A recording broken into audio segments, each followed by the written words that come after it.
Hello and welcome to a Beardo and a Weirdo Talk film. This week we'll be discussing The Martian and some news. I'm your main host, Joe Giddings, and my sub-co-host is... April Weathers. No, my name's Matt Wright, and I am actually possibly the main host, and Joe is the co-host, or is he the sub-co-host? He's not on the same level as me. He doesn't even know what a microphone does. He tried to eat it yesterday. And if you have been listening to any episodes of our podcast, which have just gone live on SoundCloud and have had 2 views, both from us, you may notice now that we have 30% less pop due to this thin screen of cloth I now have in front of my face. It's a pop guard. Popping. Pop. Popping. Poppers. You Poppers in my bum. Popping bum. You should not be able to hear any of those P's. Okay, Matt, you have been gagging to tell me some news. Go. Well, I believe you should have heard this news, but they're making obviously a Justice League film, which is going to have the team, the Justice League, in. They're also making a solo Batman movie. No, really? And the villain, is it Deathstroke, I believe? Yep. Has been cast as Joe Manganiello, the guy from True Blood and Magic Mike. What do you think about that? Do you think he'll be good in that role? Yeah, it'd be good. Why is that? It just seems like a good actor. To be fair, I've not really know a lot of the films he's been in, to be fair, because you sprung this on me last minute.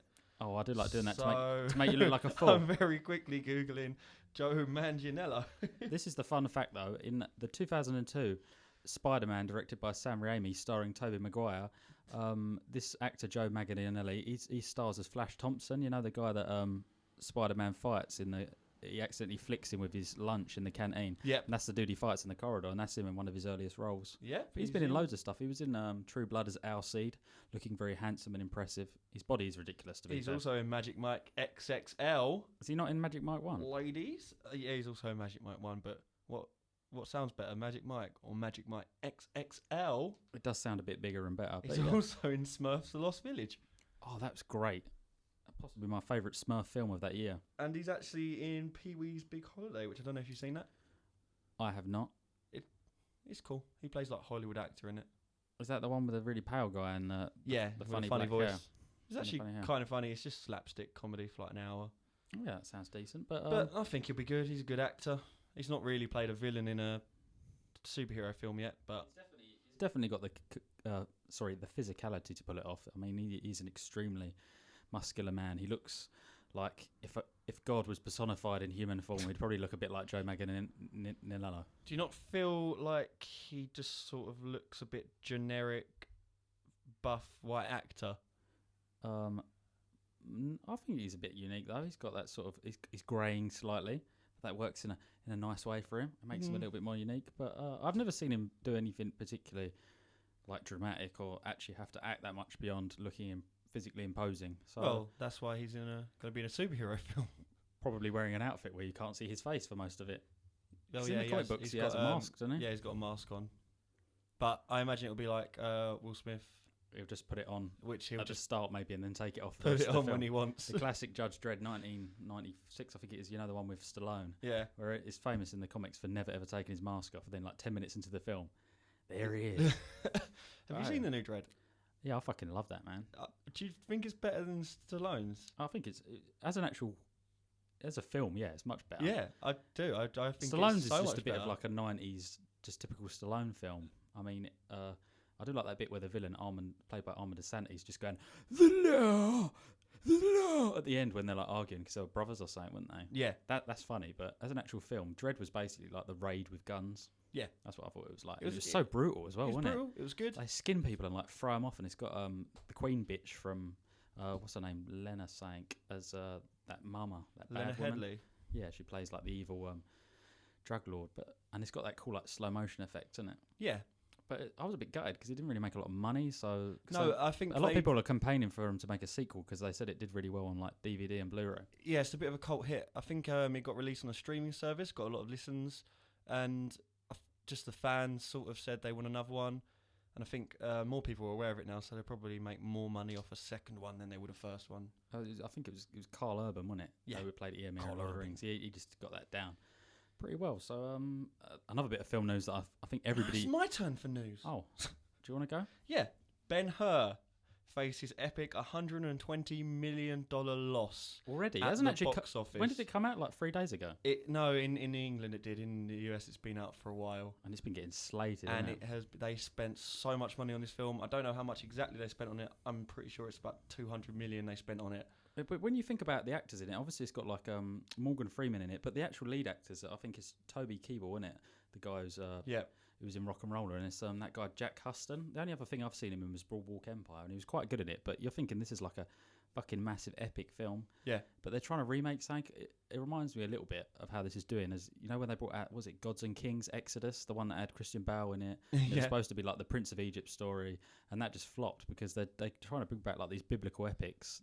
Like, what's the next, like 7 Commandments or something? These films work because they were made in the 50s, and they were so huge and they were incredible. Like, the thing is, when they first started doing film properly in the 50s and 60s, all they were doing was adapting all these old epic stories into films. They didn't really have the imagination to write original stories. So at the time, it made sense to have a film about Ben-Hur set in that sort of time because that's what all the films are like. But it's just too outdated for the market now.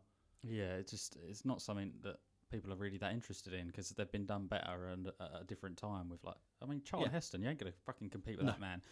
Toby Kebbell ain't gonna happen, is it? But and who directed Exodus, Gods and Kings? Was it Ridley Scott? Yeah, It was, yes. Hey, who directed The Martian, but we'll get onto that in a bit. Is it my turn for film news? Go on, more news. I'm so excited about this. This is possibly the best thing ever. Then why have you saved it for your second piece of news? Because I wanted to build up to it. Okay, fine. But Kate Beckinsale is returning to the Underworld franchise, and we're going to get to see her clad in leather once more. That woman does not age. She's beautiful. What Underworld film are they on now? I believe this is number 5. 5? She doesn't look like she's getting any older, to be fair. But the first one came out in 2001. It's not a contest of someone getting old. Is that not how you rate movies? No. On how the actor looks compared to the last film they were in? No. Oh, well, we don't have a lot in common then. But No. I just thought it was really funny that they're bringing out another one. She still does look gorgeous, but it does look... How much money must they be making off those films? It's a bit like Resident Evil, though, isn't it? It's probably not a great, massive budget, but you're always going to get people who come and see them. It's got the guy, the shit sniffer from In-Betweeners in it. Yeah. That Theo, he's in it. He was in that Divergent. He was also in, I think he was in the last Underworld, and he's in this one as well. But he will forever be known as the shit sniffer to me. And I don't think he's ever going to get rid of that. No, he probably won't. Well, but apparently he has, because he's, co-starred in a massive Hollywood blockbuster, but... Oh, are they done well? I think the last one got slated a bit, didn't it? They sort of... that was middle. it. Yeah, Divergent, I believe, is moving to TV. Oh, I think didn't I read that one of the actresses said she wasn't happy. She didn't want to do it. She said not because it was like TV. A shit idea or something. She thought that she just thought it was a bad idea. She didn't want to work with a shit sniffer anymore. She did. Shit sniffer. Shit sniffer.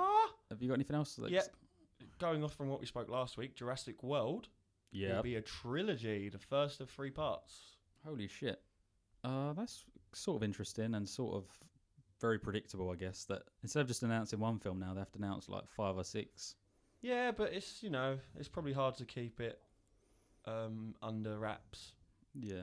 So is Doctor Strange out? When's that coming out? There's a new poster for it. That's out in November, I believe. Oh, there's still a while left. I thought I had a feeling it was a bit closer. But that looks decent. But no, I know you haven't seen this film, but they are talking about remaking The Crow with Jason Momoa, or whatever his name is, from who played Khal Drogo. And I have not seen The Crow. Mr. Aquatic. Well, you should watch it because I know that Brandon Lee died filming it, and I know how he died.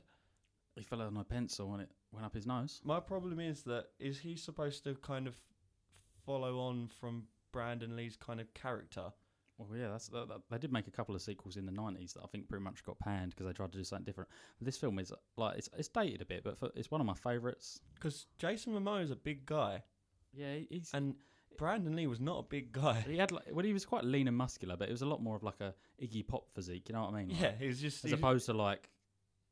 He was obviously fit, but he was thin. He looks a bit more realistic, didn't he? Less like a giant hunk of meat. And but the thing is, the character. I know you haven't seen it, but basically the plot is there's this guy who gets murdered. Him and his girlfriend, these gangsters kill him. But because of the way they were murdered and how horrible it was, he gets brought back to life by this crow, and he's got like this. He's basically like immortal, and he goes around getting revenge a year later on all the gangsters. It's fucking awesome. Yeah. But with this character, he's got like he's very tormented and stuff. He's got like emotional issues going on. He's dealing with the fact that he's come back to life, and he's got and I just don't know if that Mr. Jason can pull that off because it was quite there's a lot of acting involved, although it's very much based on action and like kick-ass fighting.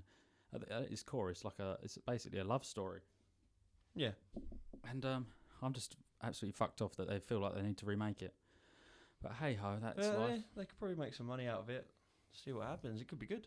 They seem to like remaking everything. So at one point, Luke Evans was connected to it. I think he might have been a bit better. But who's Luke Evans? He was. Did you ever see Dracula Untold? No. Know anything about it? Have you seen the new Hobbits? Yes. You know Bard the Bowman? Yes. That guy, that's Luke Evans. Oh, okay. He's alright. Yeah, he's decent. He's not far off Jason Momoa, like, he's just generic action guy, really. Yeah. But that's that. Super Troopers 2 is being made. What the hell is Super Troopers? It's a very funny American cop film about these cops in this small city. Is it on Netflix? It's on Netflix, yeah. Oh, I think I've seen that. Definitely worth a watch. Who did that have it's in a really it? good laugh. Have you ever heard of the thing where they're like replace the word now with meow? Like what? And I think I've seen a meme where it said it's they like a cat saying "Get me the reports to me right meow," and that was quite hilarious. No, there's a scene in the film. No. There's a scene in the film where they pull someone over, and one officer turns to the other officer and says, "I bet you I can sneak the word meow in instead of now throughout this whole traffic stop, and they won't notice I'm doing it." And he just spends the whole time, "Are you joking with me, meow?" And the driver's like freaked out because he just got pulled over by the police. But he's going, "Are you saying meow instead of now?" He's like, "No, I'm not saying meow because of now, and I don't like your tone." It's worth a watch. It's very, very funny. But they're making a second one, and it's going to be good. Yeah, man, it sounds cool. I'll definitely have to check it out. Did it have anyone famous in it, or I asked you that already? No, it's made by like a kind of comedy group called Broken Lizard. Have they done anything else, or? Not really. Not that you know. There's no one like particularly famous. Oh, not that I'd know. What? Because I'm so uneducated. Yeah, no, you don't know anything. You don't even know who Lena Headey was. Isn't she the one who does the face things on the picture box? Yes. She is. She's the one that does it, and she loves it. Okay, seeing as I'm doing all the intros for this episode, should we go on to our main topic of The Martian, directed by Ridley Scott? Who recently made what films, Joe? Was it Gods? It was Gods and... Exodus. Gods and Kings. That was his most recent one, and that didn't do very well. Which is holding a steady 27% on Rotten Tomatoes. And was that preceded by Prometheus, which was a bit of a mess? Prometheus, which was okay, but has that weird scene of the girl running away from the spaceship falling down on her, but running in the exact line that the spaceship's going to fall down. It's like Charlize Theron would never do that. Only her stupid character would. And all the characters seem to make the worst decisions in the world. 73% on Rotten Tomatoes. What, Prometheus is? Yeah. Who the fuck said that? I'd have gave it like 50 maybe. I think Ridley Scott has got some fanboys in the critic community. What, who just can't possibly say that he did a bad job. Did a bad film, no. I mean, for probably his most famous one, in my mind, it's got to be Alien. And that is a freaking masterpiece. I love that film. It's insane. It's still one of the scariest films. And it teaches a lot of modern horror sci-fi films how to actually create tension and fear. And those those creature designs from Lady Gaga, H.R. Geiger, I believe his name is, the guy that designed them. Even now, I'm still terrified of the face hugger because I just don't want that thing going. Scary. That's the scariest thing for me, and the suffocation. Chest burster. Yeah. Have you ever seen the interview of that guy though? What, is he just insane and terrifying? Apparently his house is full of all weird shit like that. He's like bizarre alien looking stuff. Fully insane. Like just just slightly terrifying. But no, I'm sorry, I sound like an idiot, but what other great films has Ridley Scott made? It was Gladiator. Mm-hmm. That was a classic. But in recent years, you could say he made what is it? He's mainly famous for Alien, and that flopped, didn't it? That Counselor film. Oh, in recent years, other than the Martian, which we're about to talk about, he's struggled quite a bit. Really, he's very famous for space films. Spacey wacy. One of them being Blade Runner. Oh, how the fuck did I forget? Have you ever seen Blade Runner? I've seen Blade Runner, and do you know what I'd say? That this is the best Mars film since Blade Runner. I wasn't a massive fan of Blade Runner. I think I need to rewatch it. I nearly fell asleep the first time. Go home.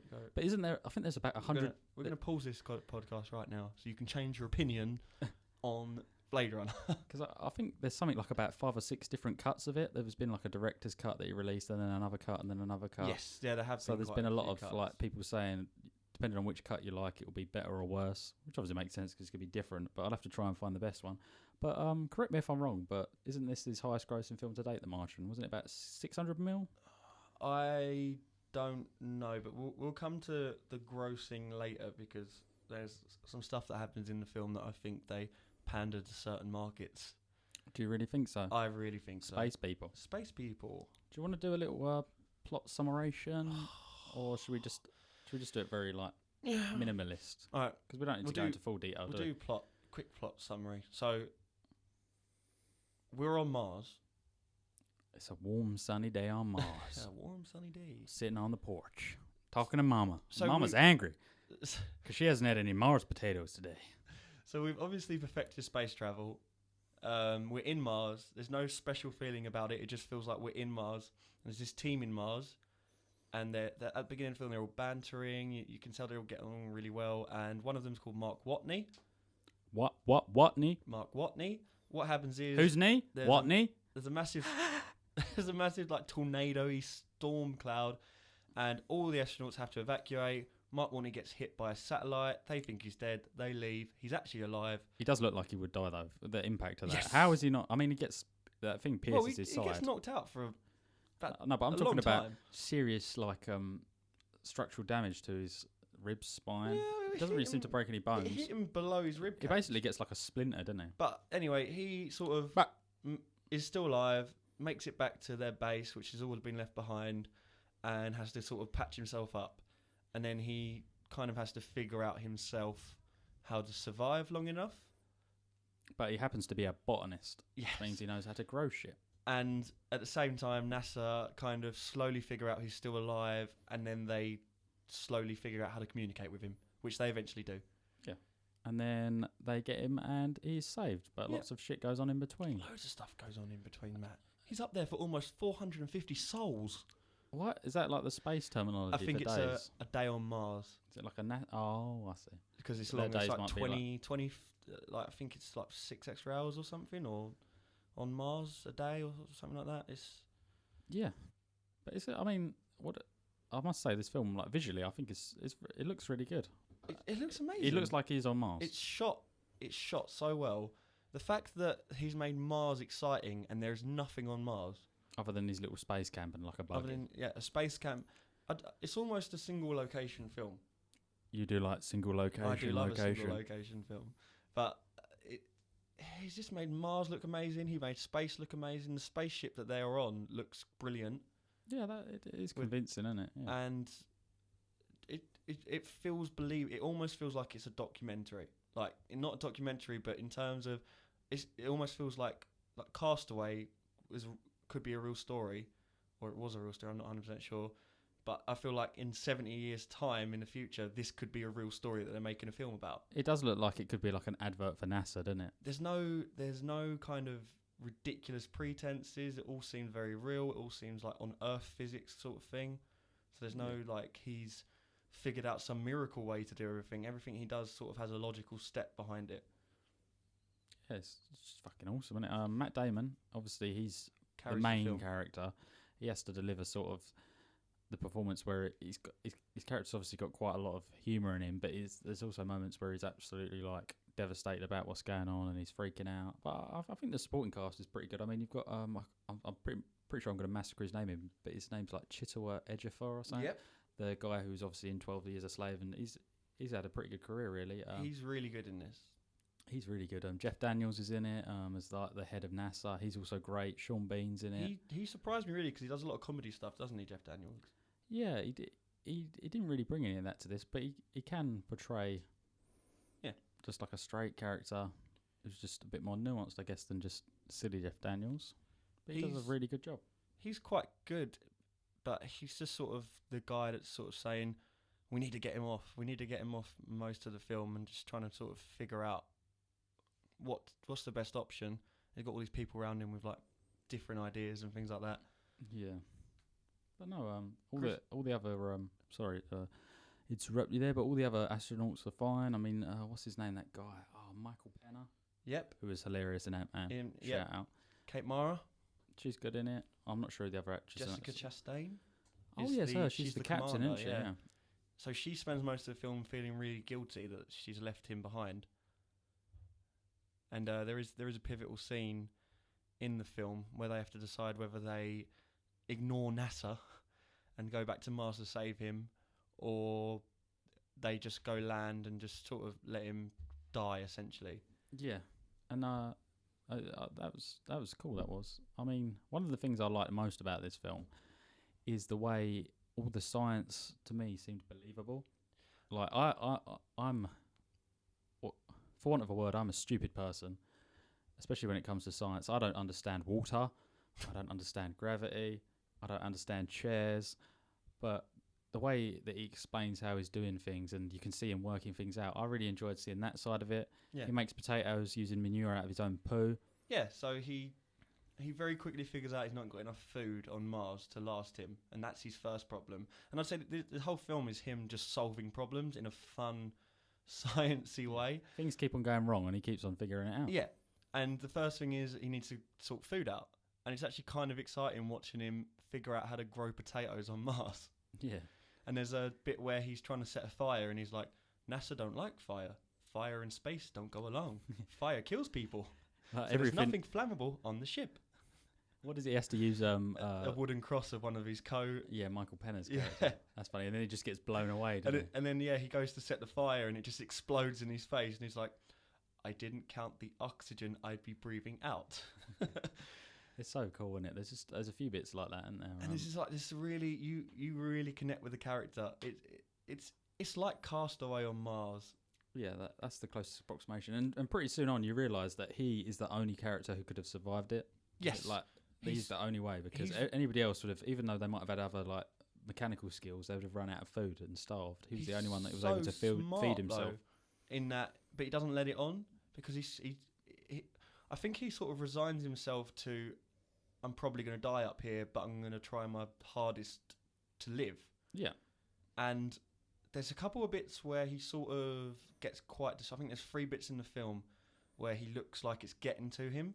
But other than that, he's so upbeat and so happy and so... And the crew camera, that because he keeps a daily log still, even though he knows that no one's going to watch it. He still keeps a daily log, and I think that's a great device, because it's almost like Wilson in Castaway, in that he feels like he's talking to someone, even though he's talking to absolutely no one.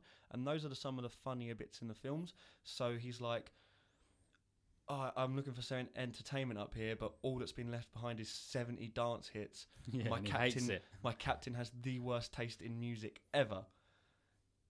And some of those bits where he's talking to the camera lets on a bit, but he talks to the camera like it's helping him solve problems. Yeah, it isn't just like, although it is funny, it's not just like for him to get like a quip in. You can see that it's obviously a big crutch for the character, having that ability to be able to just feel like you're talking to somebody or just getting your emotions out in some way. And it is funny. I like the bit where he's like growing a beard and he's like, yes, I'm technically a space pirate or whatever. That's pretty funny. My favourite bit in that scene is he grows a beard and says, technically, because Mars is under international waters laws, and that no one gave him permission to drive the lunar module out, he's technically a space pirate. Yeah. And he radios back, and the crew person, the person in charge of the crew, goes, "How's he doing, like, mentally?" And he goes, "Well, we have to call him like Commander something or other." And the guy who's in 12 Years a Slave turns around and basically says, "Well, technically, because Mars is in international waters," and the woman just goes, "We know, he's told us." He told us already. Yeah. That's another good one. Yeah. There's quite a few bits like that. I'd say there's 3 bits in this film where he really lets the situation get to him. And the first one is when he doesn't do the airlock properly or something, and the potato room explodes. Yeah, it will get sucked in or something. The only thing stopping him from being exposed to Martian like landscape is a couple of sheets. It's like thick tarpaulin. And he can just hear the sheets blowing, and he's basically says to the camera, "There's literally about half an inch between me and just getting sucked out onto Mars and dying." And he's sort of, there's a bit in where you go over to him and he looks really worried because he's not got his spacesuit or anything on. The other bit is when he finds out they didn't tell the crew that he's still alive. He's like, "What the fuck," or whatever. And that bit is sad because you see him going crazy, but you don't hear him because it comes outside to film him inside this car. but then he's messaging back all these swear words. Yeah, and you can just see from the other characters' reactions that he's going mental. But because NASA at this point is a public organisation, everyone in the world can see the conversation. Yeah. So they replied to him saying, could you please not swear? Everyone in the world can see you. And he just obviously writes back even more swear words at them, and they sort of laugh a bit. They laugh a bit whilst the Mr. Director. And then the next day, Jeff Daniels went, "Yes, Mr. President, we're sorry, Mr. President. He won't do it again, Mr. President." And the third bit is when he's about to join the crew back on the ship. Yeah. And he's in his rocket, and he's just about to get launched at the fastest speed ever. That is cool. When no they top on the rocket. When they tell him that he will be able to get it up, but he's literally got to rip it apart, and it's just going to have like the plastic sheeting on the roof, and he's got to take all of the infrastructure out of it, and he won't have any control over it because that weighs it down as well. Yeah, because he's talking to the camera, and he's saying, they think that by telling me I'm going to be the fastest man in space ever, that'll make me want to do it. However, I'm not going to tell them that does make me want to do it. That he genuinely feels, you feel it in his character that he feels like he's going to die at those 3 points. And other than that, he's so upbeat at solving the problems and getting everything back that you notice it when he's very in desperation. And I couldn't do it. Like, I don't think anyone, and I think that's good. That's a good point in this film. He's not one of these characters that despairs all the time because he's been trained not to. He's an astronaut. Yeah, he's just basically been given a set of problems and he's just going about to solve them. And although he's very jokey, he's also very methodical. Like the way he counts all his food, works out how long it can last him, and then he's thinking about how long the mission takes for them to get back and if it will match up. He's not just panicking and thinking, "Oh, I've got to eat this, that, and the other." Because he ends up being on Mars for like 2 years, doesn't he? Yeah, I think, what did you say? Like 450 souls. So that's like a year and a half or whatever. But his crew end up being out for as long as him. But their mission ends up being a lot longer, didn't it? Because they have to obviously go back and get him. They have the decision, because they could land on Earth, but they actually swing round Earth and use its gravity or something to shoot them back quicker. Yeah. So NASA want them to land on Earth because they're building a probe to send up to him. Probing. But they're trying to rush it too much, aren't they? And it explodes. Yeah, it just falls apart, doesn't it? Because the Chinese chip in and say, "Oh, we'll help you with it," and they're ready to launch it, and then it just fucking explodes. It just explodes, and at that point, that's another point in the film where you just feel like all hope's gone. All hope was gone. And then Sean Bean, Donald Glover, Childish Gambino's in this film, isn't he? Yeah, he is. Do you know that scene where he trips over the rubbish bin? Yeah. That wasn't supposed to happen. Oh, was it improvised? Yeah, but Ridley Scott completely just kept the take. He was good in this, but he was only in it briefly when he's like the super computer nerd guy. So he comes up with the idea of launching the 5 astronauts' big spaceship around the Earth, sending them back to Mars, and getting Mark Watney to use a rocket that's already out there to launch himself up to them. Yeah, makes sense. NASA don't want him to know that, but Sean Bean's character just leaks it to them anyway. Yeah, he just tells them under the guise of it being like a message from someone's family. Yeah. Oh, that's pretty good. That's pretty much the story in a nutshell, isn't it? Yeah, but I mean, there was one bit I thought looked really silly and stupid. And there's a point where he's supposed to be getting in his suit, and it's obviously just a really skinny person. They've got where they're trying to tell you that that's Matt Damon. He's lost. And they could have done that in a different way, and he's got loads of rashes. Surely in this day and body. age, they could have done a better way than just having a skinny person stand there and then just him putting the helmet on. CGI. Was it CGI? I feel but you never see his body with his head on. So wouldn't they CGI for that? You see it from behind. You see him from behind washing his hair. Yeah, then you do don't get see a front his face, shot of him. do you? I'm pretty sure you don't. I think that was CGI. Why would you CGI a skinny person when you could just have someone like me stand there? That doesn't make any sense. Doesn't make any goddamn sense. And there was one other bit that I thought looked a bit waffy, and that's when we were talking about the final bit where he's shot up into the rocket and he's going to meet them, and he cuts a hole in his glove and he's sort of like doing I want to be Iron Man in space. I thought that looked a bit stupid. I didn't think it looked very good. I think it did. No, I think it did because he can't control it at first, can he? No, but not the way he was moving. I just thought the actual effect looked poor. Like it didn't look in any way convincing. But the rest of the film looks really good. I don't know if maybe I'm just being really picky. That's not like me. I think you have to be picky for this film. It's got 92% on Rotten Tomatoes, and I think that's although it was good. I think that I didn't think it was the best thing I'd ever seen, or it was like one of the best films I've it's seen. one of Ridley Scott's best films. I think it's a return to form for him. Oh, it's one of Ridley Scott's best films.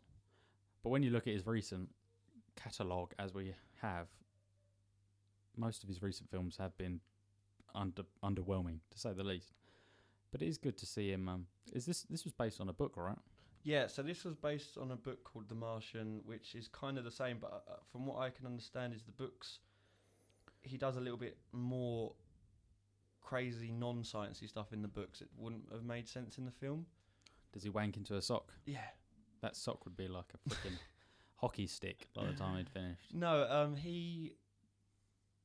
I think they it's based on the book, and it goes pretty well to the book, but I think the book goes quicker or something, or it's not.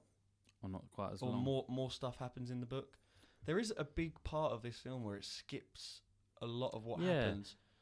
He goes from being about 30 or 40 days, and then all of a sudden, isn't it like 550 or something ridiculous? Because essentially what happens is he figures out a way to expand the lifespan of the Mars rover, whatever they've got out there to drive him around. Yeah, because he wants to get to the meeting point, doesn't he? And then NASA helps him the next mission's gonna set it up so he can charge it with solar panels overnight. Yes. And once he figures that out, it's literally probably about 100 days or something of him just driving. Yeah. And then falling asleep. And then setting up the solar panels. Yeah, that and then driving again. So I can understand why it skipped so much of the film, but it was a bit strange that it went from like Sol 80, Sol 430. Yeah, that was a bit of a big leap. But another cool thing that I liked, you know, when they first realise he's there, and he sets up that little camera thing, and he figures out a way to like communicate with them so they can move it, and he can like work out the letters. Yes. I thought that was quite interesting. So he goes to find the old 80s and old 80s rover that got sent up. It's got a little camera on it. Yeah. And they assemble the team that helped put it together on Earth to communicate with it. And he's basically, I think, what is it, like one letter every, it takes 15 minutes to get a message up and back from Mars, which I liked about this film because that is true. That's how long it would take a signal to reach Mars and come back. Wow, that is impressive. I know. That's fascinating. That's what I said. That is the thing I like most about this film. It feels like it it's could just maybe 50 happen. years in the future, and it's a story that has happened. Yeah, it's not. I mean, some films aren't grounded in reality. This one is somewhat. It's just not too far fetched, I guess. No. And it's quite enjoyable in that aspect, in that you could actually imagine it maybe happening at some point in the future. That's the way I sort of look at it, if you know what I mean, my friend. But definitely, yeah, I definitely thought it was this is one of Ridley Scott's better films. After the films he's done recently, as we were saying, like Gods and Kings, Exodus, and Prometheus. Yeah, this was brilliant, and Ridley Scott does space better than anyone else. I don't know anyone else that does space, especially with like Interstellar. I think this is better than Interstellar. I still haven't seen that yet. What was that like? Yeah, it was okay. It was okay. It was a strange setting for the film. Was it? Well, didn't it all end up being a bit weird? Yeah, the ending is strange and peculiar and like fourth dimension. No, the ending, he goes into the fourth dimension. Where is that? Is it near Lidl? Is that a yes or is that a no? I'm just going to let that joke fall flat. Oh. But it has got the reconnaissance in it, though. Yeah, he's alright. It's a good film. That was Nolan, wasn't it? There's a lot of sciencey stuff in it, but this just does space better. I think Ridley Scott does space better. All you've got, he's made Mars look amazing, and all it is just some red rocks. Yeah, it does look good, doesn't it? It's the only thing, exciting. The only thing that bugged me about this film was so you know at the beginning, the storm cloud. Yes. Yeah, with all the rocks and rubble. Yes. And it blows the ship over. Yeah. And then the next thing you know, he's put a tarpaulin up. Yeah. You're saying that it only seemed to really damage the ship when it should have damaged everything. It damaged. What I mean is that Mars's environment is either going to be enough that you can put up a plastic sheet. Yeah. Or it's going to be these storms happen all the time and it's blowing our ship over. Like you got to. I felt like the storm that blew the ship over was too extreme for Mars. In comparison to everything that followed. In comparison to everything else that happened while he was Considering he was there for a long time as well. Considering he was there for ages. Yeah, that's fair enough, I guess. But it just adds. Film. Yeah. Again, it's good, man. It's just a solid film. Like we said about Jurassic Park the other day. Look, this isn't in the same league as Jurassic Park. It's not in the same league as Jurassic Park, but it's just a solid film. It's got a good story. every character in it is amazing. No one messed up their parts or made the film not seem genuine at any point. I would agree with that. Yes. The only thing I didn't like about this film was the use of China. In what way? Are you being anti-Chinese? I'm not being anti-Chinese. So modern films have this new thing of putting China in as the good guy because then they can get people in China to watch it. Is that what it's actually for? I feel like it. I don't, because I've not read the books. I'm not 100% sure. But there's loads of other space organisations. Russia's a space organisation, but it's like in the Transformers films and stuff like that. They sort of started making China out to be the good guy. But then, so they can because they realise they have the biggest population on the earth? No, that's what I mean. There's like 1.5 billion people over there, and that's fine. I get that, but it's just sort. I feel like China gets shoved down your throats a little bit, and that's just so they can sell the film in China. That is entirely possible, my friend. But then again, the film's all about people getting together and helping people. There's no politics in this film at all, which is very good. Yes, you don't have to get it's literally just space organisations working with each other. Space people, and they're all. None of them are really have a bad agenda, which probably makes it really unrealistic. Because I'm sure there'd be other people there'd be all sorts of politics going into it, but they all seem to want to help. No one's sort of withholding their help or their funds or anything. It seems to be like a group effort. That's what this film is essentially about, isn't it? Just people getting together to help. I believe it's just about overcoming adversity, is what it's about, in a systematic fashion, performed by a scientist, the man. Do you know, the other guy I liked was, I don't know his name, but he has been in a couple of films. It is the guy that was in charge of all the graduate students. And Jeff Bridges gets onto him and goes, I know it normally takes 6 months to build a space probe, but I'm giving you 4 weeks. Oh yeah, that guy. Yeah, he's and well he's funny, like, isn't it? And then he starts to talk. He's like, Jeff Bridges is like, I know what you're gonna say. Jeff Daniels. I know what you're gonna say, and I'm gonna say this, and you're gonna say this, but we're just gonna agree that we can do it in 6 weeks. Yeah, and the guy's like, fun. Okay. Yeah. Yeah, he's another funny character, isn't he? He provides that because the whole time he's basically given tasks that are impossible near enough, or that technically are. But he keeps on coming up trumps and getting it done. So yeah, good film, mate. Good film. It's a good film, and this is probably the shortest podcast we've done. Is there anything else you want to talk about before we finish? I mean, I'm pretty happy. I'm pretty happy with the Martian. I mean, it's just see it. See it. Go see it. I don't know about you, but I really like the new Mad Max. So do you want to do that next time, maybe? I feel like we should do a film that one of us likes, one of us doesn't like. We'll talk when we're done. And maybe something a bit older as well. We've done Jurassic Park, which we both loved, and now we've just done The Martian, which we both really liked. Yeah, we'll have to think about it. We've got to find a film that's what average. We should do. Maybe we could do a double. We could do one film that you love and that I hate, and one film that I love and that you hate. Yeah, that could work. Yeah, not necessarily hate, but like one of us feels strongly either way, and one of us isn't that bothered about it, because that could provide some quite stimulating conversation, I imagine. I'm sick and tired of agreeing with you as well. Yeah, and your good points. Yeah, about the films I like. The solid arguments and the logic. The logic. And the common opinions. But just on The Martian again, though, I'm going to ask you some follow-up questions. Okay. Do you think Matt Damon carried this film? Yeah, he did. Of course he did. He did a really good job. I mean, in terms of being like a box office hit, I don't know if he really has it, other than like the Bourne films. I can't really think of anything else where it was massive to this extent, unless I'm talking out of my bum hole. I'm kind of... He's made a lot of films that have done maybe quite well. Like, I love critically. Matt Damon. I think he's he's really good. But when you actually look at his filmography, has he made anything massive like this? Really? This is probably his highest grossing film. Good Will Hunting. Yeah, like I said, that's critically big. But how much money did it make? Saving Private Ryan, yeah. But loads of people were in that. He wasn't headlining, was he? That's the point I'm making.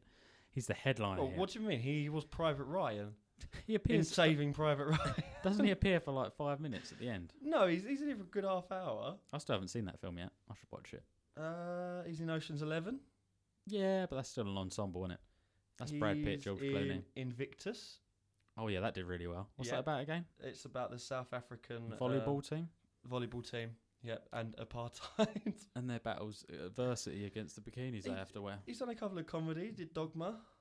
Yeah, Dogma's good, but like I said, it wasn't a big box office success. That's the point I'm trying to make, dear. He was in Ocean's 12. He was in Ocean's 13. He made that cameo in Euro Trip where he sung Scotty Doesn't Know, and he had the eyebrow piercing? I still haven't even seen You that haven't film. seen it? I'll show No. you the clip. It's pretty funny. He's only in it for like 2 minutes. Have you got any other questions you'd like to ask me? Yes.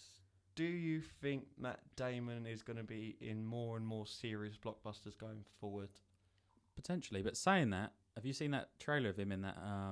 Did I show you the other day? I think the other day. Sorry, it's that that new Freudian slip.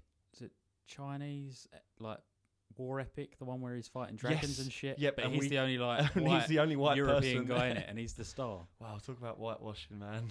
That's crazy, isn't it? But, Let's film a. that might do well. That'd probably do well in Asia. Yeah, that's what I mean. That's what I mean. Let's film it in China, but put Matt Damon up front. He has to be the lead. But yeah, I think he'll You can't say that the firstborn, whatever it is. What is the Born Identity, followed by the Born Supremacy, wasn't amazing. Oh no, it was great. Yeah, I really liked it. It was cool. As they got that very like kinetic style. The music was good. The action was great. The fight scenes, although he was a bit like supercharged or whatever, it seemed quite realistic. The way he was fighting, he wasn't just like absolutely just ripping people apart. He just seemed like a capable combatant, shall we say. And that was cool. I like it when he stabs that guy in the hand with a pencil. That's pretty cool. In the second one, he beats someone up with a newspaper, doesn't he? Yes. And I think the third one's the towel, where he strangles the guy with the towel in the bathroom. Yeah, there is a bit in each film where he does. I can imagine he probably has quite a good fight with Vincent Castle in the new one. But I feel like the second and the third Bourne films just sort of merge into one. The amount of times I've been like, oh, this bit's great in the second film. No, that was in the third film. Yeah, the story is that he just goes after people. All I remember from the first film is the mini chase. Yeah, that's sick, though, isn't it? That's such a good chase. I don't even the budget wasn't massive on that. I don't think, but no, it wasn't. One of my favourite Matt Damon films, I reckon. Do you think that Jeff Daniels will now do some more serious roles?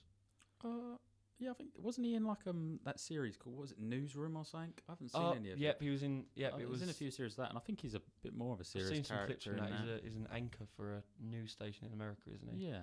So yeah, he's definitely capable of it, isn't he? He's looking a bit old and craggy, but so's CNBN. So CNBN. CNBN. What? Okay. On the follow-up question, Ridley Scott's next film's Alien Covenant, following Prometheus, do you think that will be good? The short answer is no, and that's because you can't. The fact is, the first film he made was so fantastic and brilliant and borderline perfect. And Aliens was great, but that was James Cameron, wasn't it? And James Cameron, he carried on the universe, he very much separated it from the first film by completely. He wasn't trying to do the same thing. He just said, you know what, we're going to make it into an all action. And I think Aliens is as good as Alien, but in different ways. Yep, it's absolutely fantastic. But I feel like what he did with Prometheus, he just doesn't. He wants to get into all like these grand ideas about them sort of being gods and designers and that. But that's completely losing the purpose. The whole point of the alien is that you don't know what it is or where it came from. You just know that it's going to fucking murder you, and it's made out of silicone, which is actually physically impossible. And that when it fights Predator, whoever wins, we lose. I don't know. Aliens vs Predator Requiem was a classic, wasn't it? I've not seen either. I saw a little bit of Aliens vs Predator when he's running up a pyramid or something. Yeah, that wasn't great, because individually, even Predator 2 I quite liked. Had Danny Glover, obviously, even though it wasn't nowhere near as good as Predator. But their individual films are somewhat okay. Well, the first two Aliens, Alien 3, yeah, Alien 4, pretty disastrous. But bringing them together, it's one of the sort of things where I think it's better in concept talking about who would win than actually seeing it on screen, because it's just never gonna work. Yeah, it's like because it's such a cool idea.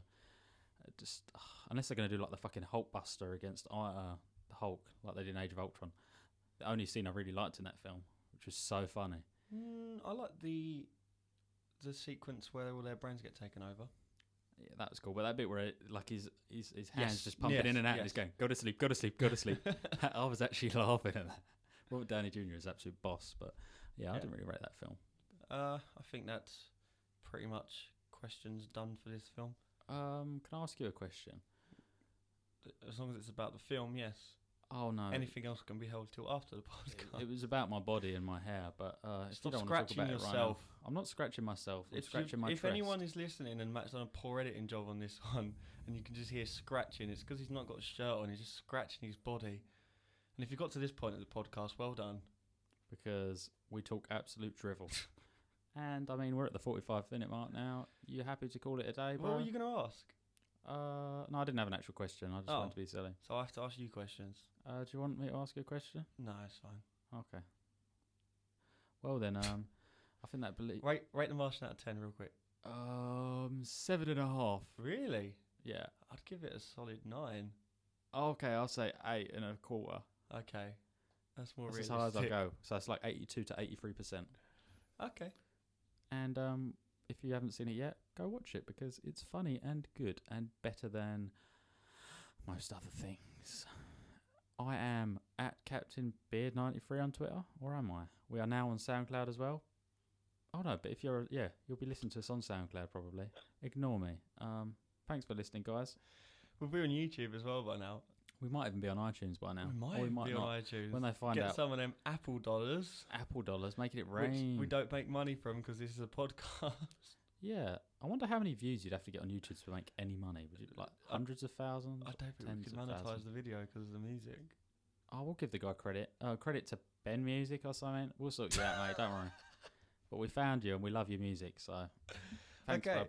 And I was your main host at Joe Gids on Twitter. JoeGidds. He's a co-host and I'm going to replace him fairly soon. Peace out, guys. Blah, blah, blah, blah, blah, blah, blah.